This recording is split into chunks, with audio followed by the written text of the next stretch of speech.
Hola chicos de tercero, ¿cómo están?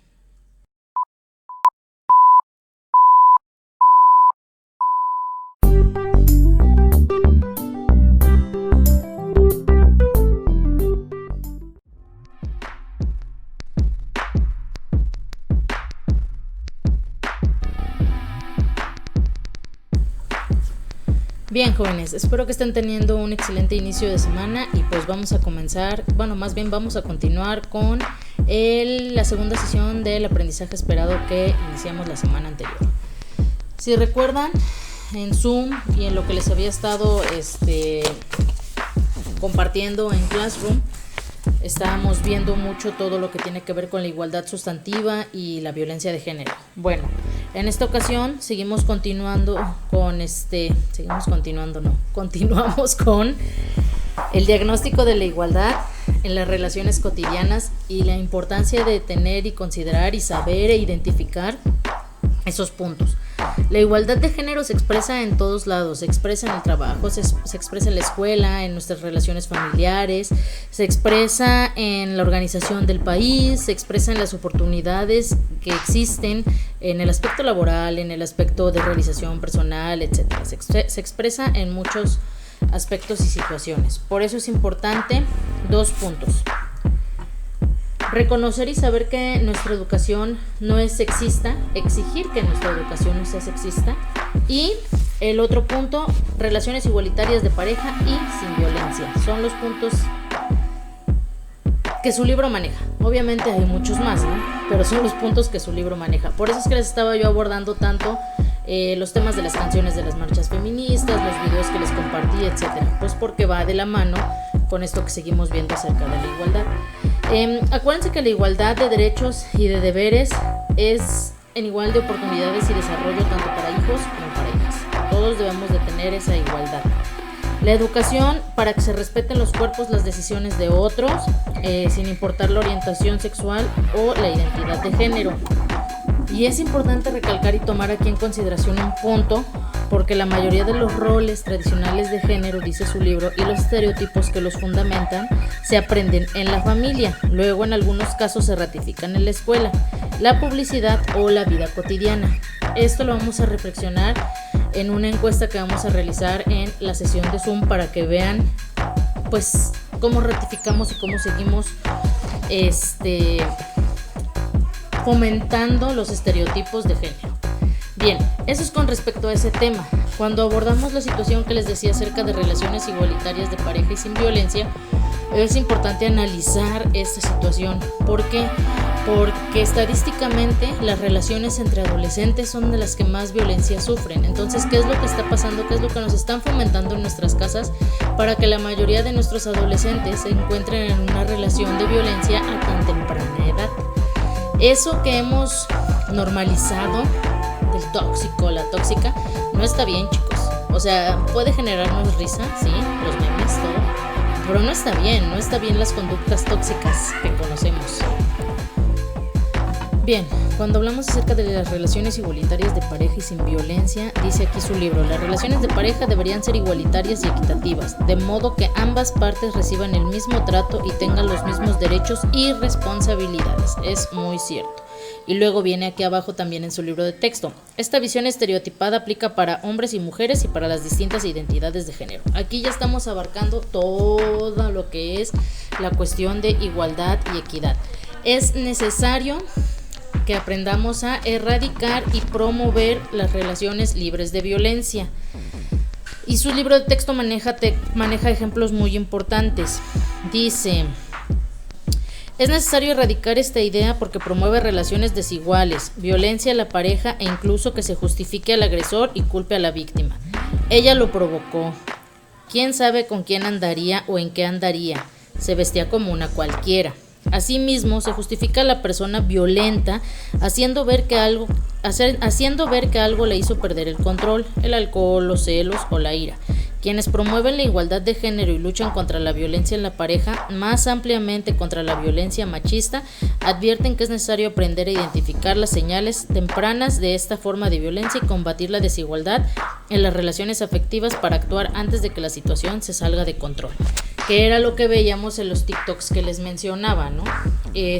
No es justificar, y de hecho, si observamos en cualquier nota de cualquier medio de comunicación que publica en Facebook, para más pronto identificarlo, los comentarios que ponen siempre justifican al agresor.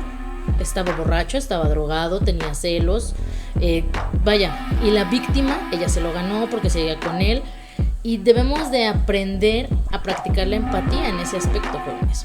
Una mujer, una persona, ya no hablemos de una mujer en general, que ha sido víctima de violencia en cualquiera de sus formas, yo creo que no es que quiera que la violenten.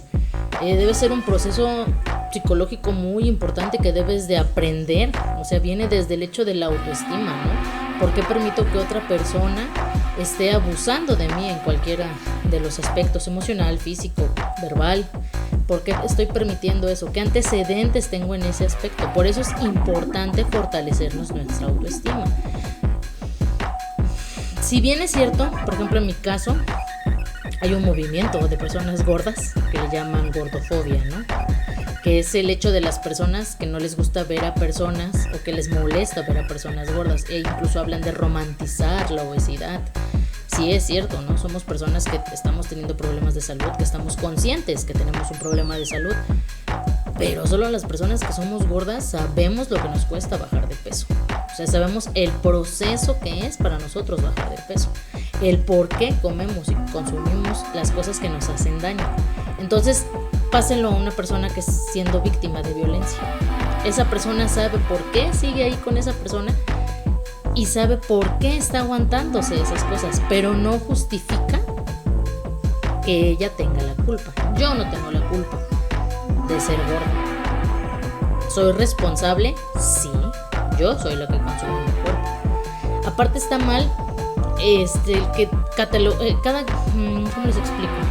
Leía yo un escrito acerca de eso que les digo de gordofobia, porque finalmente la palabra gordo es un adjetivo. Es igual que alto, es igual que chaparro, es igual que flaco.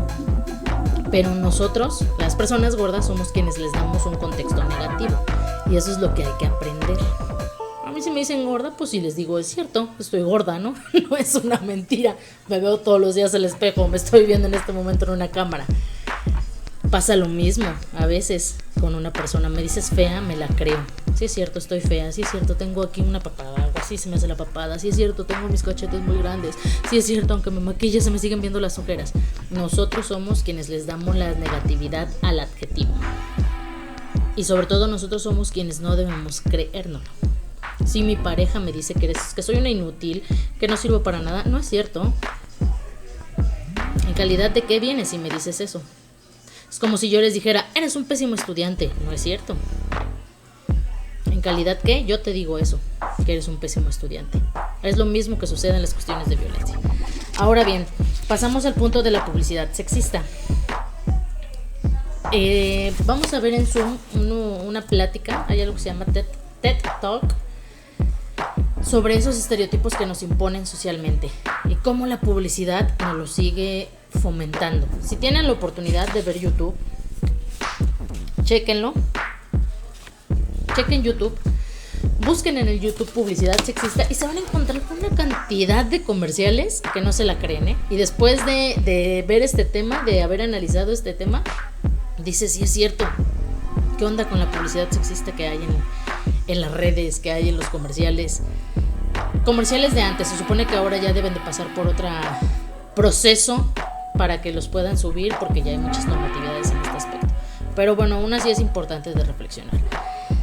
Ya conocemos los contra, ahora hay que analizar las estrategias. ¿Cuáles son las estrategias que nos van a favorecer?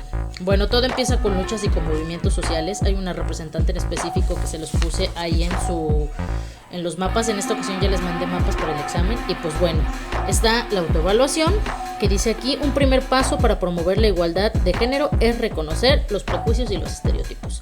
Saber que vivimos en una sociedad donde somos prejuiciosos y estereotipamos.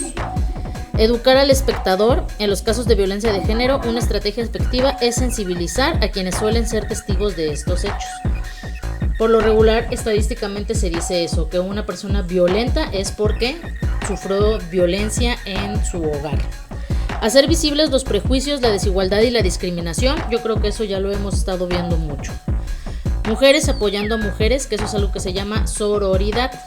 Yo creo que este punto es importante porque los ejemplos que les leía antes, cuando manejaba los diálogos de ella se lo buscó, él lo provocó, las mujeres tendemos mucho a no apoyarnos entre nosotras. Cuando dice aquí se viste como una cualquiera, a veces las mujeres también tendemos a hacer eso. Entonces hay que hacer esa reflexión entre las estrategias que su libro promueve para buscar una igualdad de género y limitar la discriminación y la violencia, pues es de entrada que entre las mujeres dejemos de violentarnos en ese aspecto, ¿no? Obviamente los movimientos como son las huelgas, las protestas, las campañas, las marchas, etcétera, que es algo que se ha logrado muchas cosas. Por esas marchas, por ese tipo de cosas se logró el sufragio en la mujer. Y por último, ciudades que aman a las mujeres. Esto me llamó la atención en su libro de texto. Dice: en Suecia un autobús turístico muestra paisajes inclusivos en la ciudad de Umeå, espacios seguros para las mujeres en los que se han ampliado e iluminado las calles y se han eliminado los rincones oscuros y peligrosos. Esto es muy importante, ¿no? ¿Qué es lo que está haciendo el gobierno? ¿Qué es lo que hace el país por apoyar